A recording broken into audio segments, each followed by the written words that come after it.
The story you're about to hear isn't just about family tension, it's about power, legacy, and the kind of royal drama that makes history tremble.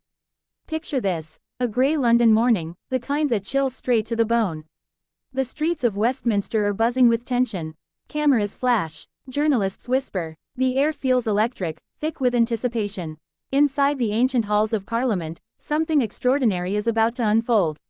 Behind those oak-paneled doors, whispers are turning into action, and the man at the center of it all, Prince William, sits silently in the gallery above, his expression unreadable. His bill, is being read for the first time. And make no mistake, this is not just another political move. It's a royal reckoning. For months, the Daily Telegraph had hinted at it, teasing headlines about modernizing the monarchy and clarifying royal duties. But now, the rumors have solidified into reality. The future King of England is spearheading legislation that could redefine what it means to be royal. Sources close to the palace confirm, this wasn't just a symbolic gesture, it was a seismic shift. The act would strip away royal titles from non-working members of the monarchy, including, yes, Prince Harry and Meghan Markle's children, Archie and Lilibet Mountbatten-Windsor. It began quietly, almost innocently, as whispers echoing through palace corridors and private gentlemen's clubs. There was talk of reform, streamlining the royal family, cutting unnecessary costs, and modernizing for the future. But hidden in that pristine legal language was a clause so sharp it could slice through royal lineage itself. That clause questioned whether royal titles should automatically extend to those who no longer serve the crown. It sounded reasonable, even practical. But insiders knew exactly what it meant, and who it targeted. When news of the bill leaked, chaos erupted across the Atlantic. Inside the Sussex's Montecito mansion, Meghan Markle was reportedly furious, her composure shattered. She stormed into her office, phone in hand, her voice breaking as she read the headlines. "He's trying to erase my children," she allegedly shouted. Harry, stunned and pale, could barely speak. He had always believed his brother might criticize him, even oppose him, but never attack his children's birthright. Yet here it was, in black and white, William's move to reshape the monarchy, and to many, to cut Meghan and Harry's branch clean off the royal tree. Palace insiders later revealed that William's plan wasn't impulsive. He had been laying the groundwork for over a year, quietly, methodically. The Sussex interviews, the Netflix series, the explosive memoir, each moment had chipped away at royal trust. Within the palace, a growing consensus formed: something had to give. William saw himself as a protector of the crown, not an aggressor. But Meghan saw it differently. To her, it was betrayal of the highest order. As the bill made headlines, Montecito went into crisis mode. Meghan's PR team drafted multiple responses, some emotional, some defiant. She wanted to speak out immediately, to tell the world that this was an attack on her children. But her advisors urged patience. Let them look cruel, they told her.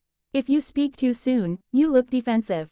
Meghan hated that. Sources say she paced the halls, voice trembling with anger, convinced that the royal family was trying to erase her children from history. Meanwhile, across the ocean, public opinion was shifting fast. British media exploded with debate. Talk shows, morning panels, and newspaper polls asked one simple question: should non-working royals' children keep their titles? The answer, overwhelmingly, was no. Nearly 70% of the public supported the reform. To most, it wasn't about punishing Harry and Meghan, it was about fairness. Why should children raised in California, far from royal duties, hold titles paid for by British taxpayers? That single statistic sent shockwaves through Meghan's world. Because behind all the talk of independence and finding freedom, the Sussex brand still relied heavily on royal prestige. Without the titles, the golden thread tying their story to the monarchy would fray. In response, Meghan allegedly began exploring every option, from legal challenges to international appeals. One insider even claimed she considered taking her case to the United Nations, framing it as discrimination against her mixed-race children. But while Meghan strategized, William stayed silent. His calm, controlled demeanor only fueled speculation. When cameras caught him at public events, he appeared resolute, his stride measured. According to royal aides, he wasn't seeking revenge, he was defending the monarchy's credibility. Then came the silence, the kind that makes everyone hold their breath. For 2 full days, Meghan said nothing. No interviews, no Instagram posts, no leaks to friendly outlets. Palace staff knew what that meant. When Meghan Markle is quiet, she's plotting. Sources say she entered, crisis queen mode, assembling her PR strategists, legal advisors, and Hollywood confidants for a weekend of late-night calls. The goal? To flip the narrative. If the palace wanted a war, she'd give them one, but on her terms. Her first strike was pure strategy, emotion over logic, optics over outrage. Meghan planned a major interview, rumored to be titled, "A Mother's Fight, My Children's Royal Rights." The narrative would be powerful, a mother protecting her children from an outdated institution. No direct attacks on William or the king, just heartbreak and injustice. Classic Meghan, but the palace was ready. William's team had prepared for this months in advance, instructing everyone to remain silent, no matter what. "Do not engage," was the order. As Meghan's team leaked teaser phrases like, "betrayal of trust," and "institutional cruelty," the British press struck first. The Times published what they called the hidden clause, a document revealing William's true motive. It wasn't personal revenge, it said. It was modernization. Royal titles would only apply to those actively contributing to the crown. The message was clear: royalty was about service, not status. When Meghan read that, insiders say she lost it completely. She allegedly screamed, "They're rewriting history to erase me." Harry, torn between loyalty and duty, called his father for answers. King Charles reportedly sympathized, but refused to intervene. "This is bigger than us," he told his son. "The monarchy must protect itself." That broke Harry's heart. "He's chosen the crown over blood," he later confided to a friend. Still, Meghan wasn't done. She launched what her team called Project Radiant, an independent event to showcase her as the face of modern royalty. A mix of global activists, Hollywood allies, and humanitarian leaders. The message: her version of royalty was inclusive, glamorous, and progressive. But the response wasn't what she expected. Calls went unanswered. Invitations declined. Even her strongest supporters began distancing themselves. William's move had legal backing, and suddenly, aligning with Meghan felt risky. As the bill advanced in Parliament, the tension hit new heights. Then came another bombshell. British newspapers leaked reports suggesting discrepancies in the Sussex children's birth records. Nothing proven, but enough to ignite headlines questioning transparency and eligibility. Overnight, the story evolved from royal politics to royal scandal. By day 3, the world was consumed.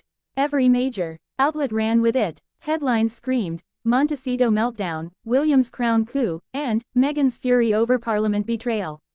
Meghan's media machine scrambled to shift the narrative, but the tide had turned. Polls showed overwhelming support for William, and for the first time, even American media began questioning Meghan's credibility. Insiders claimed she was devastated. Angry, tearful, pacing through her home, she lashed out at her team for losing control of the story. Harry tried to reassure her, but even he seemed shaken. The palace had moved from quiet defense to calculated offense.